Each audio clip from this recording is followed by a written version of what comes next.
curfew is to be imposed. That will allow more areas to be secured. And in the last half hour, government spokesman told me here on BBC World News that a roadmap for the future is being proposed now, all parties to receive fair treatment in the judicial process. And he said there was also a hope that elections could be held if progress was made in the weeks and months to come. This report from Humphrey Hawksley. Elite Thai troops backed by armoured vehicles led this operation to break the long protest that's paralysed central Bangkok. Barriers of tyres set up by the protesters were no match for modern armour. Then followed troops on foot with tear gas, infantry weapons and a record for using live ammunition. The protesters set light to the tyres, sending plumes of black smoke across the city skyline. Not long ago, Bangkok was seen as a role model for modern Asia, but not this week. The operation came after 5 days of street fighting. It was threatening to spiral into full-scale urban warfare. Offers and counter-offers to end the standoff ended in stalemate, with accusations of insincerity on both sides. The government finally said that the only way to end the crisis was to end the protest, and it sent in the military. Our security operations to secure the perimeter around Bangkok, especially in Lumpini Park, has been successful. The security forces at the moment are able to control the area around Lumpini.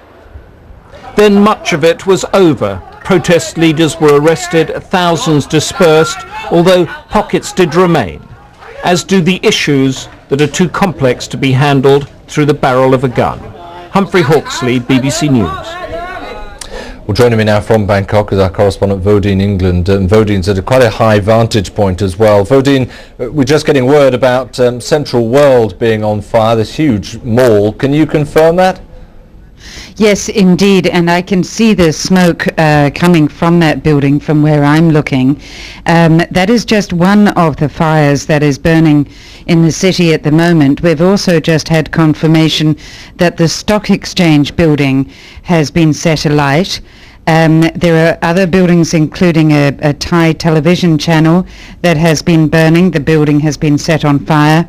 And this is, I think, partly what the authorities were fearing, that although they have indeed cleared the central protest camp area, which is now strangely empty, there are other pockets of resistance spouting out in different parts of the city.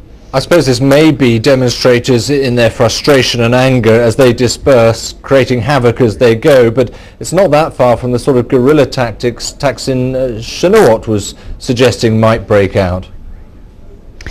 It's unclear exactly who is taking orders from whom at this point. There is a group in the north of the capital around an area called Din Dang. They have come out and said they are independent red shirt anti-government protesters, that they don't come under or take orders from the leadership that has already surrendered from the central protest camp.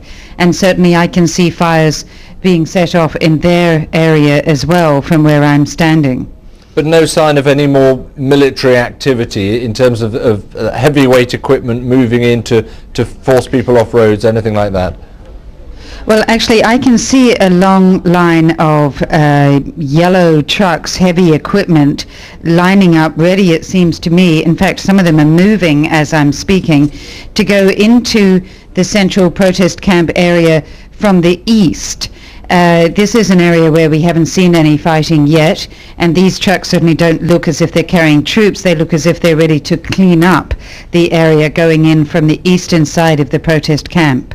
Well, just to round up, if you could, for us again, Vodine, it sounds like several key buildings on fire. Could you just bring us up to date again? Well, yes, actually, as we're speaking, I'm seeing huge clouds of black smoke coming out, partly from that Central World shopping centre that you mentioned, but also in other parts of the city towards the north. Very severe fires are burning at this moment.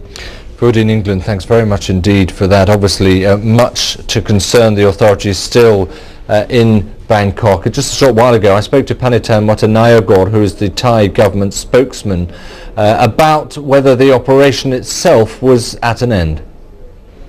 The operation to secure the perimeter is over. The authorities are now stopped from moving in and closing in.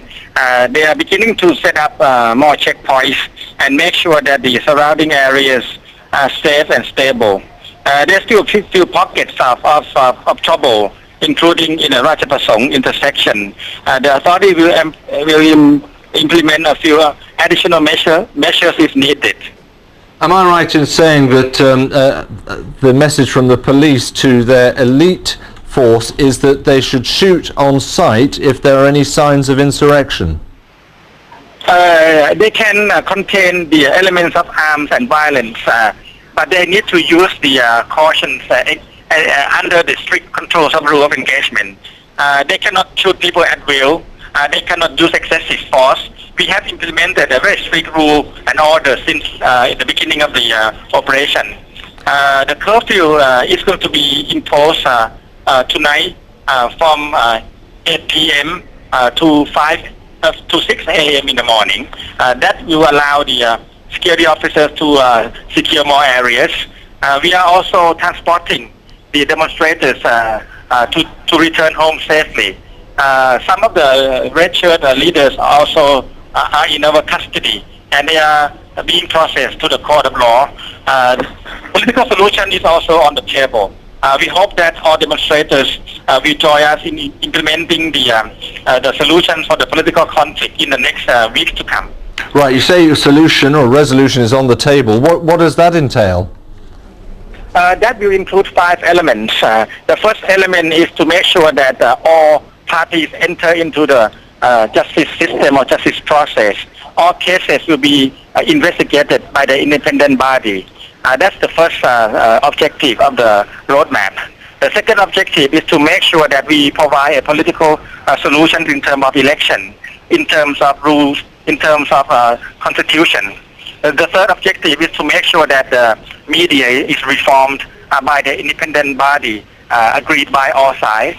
We also will look upon a long-term social reforms in terms of closing income gap, in terms of making sure that people, especially in the provinces and urban areas, are provided with a modern healthcare system. This has to be worked with the elements of civil society organizations, which we have begun since a few months ago.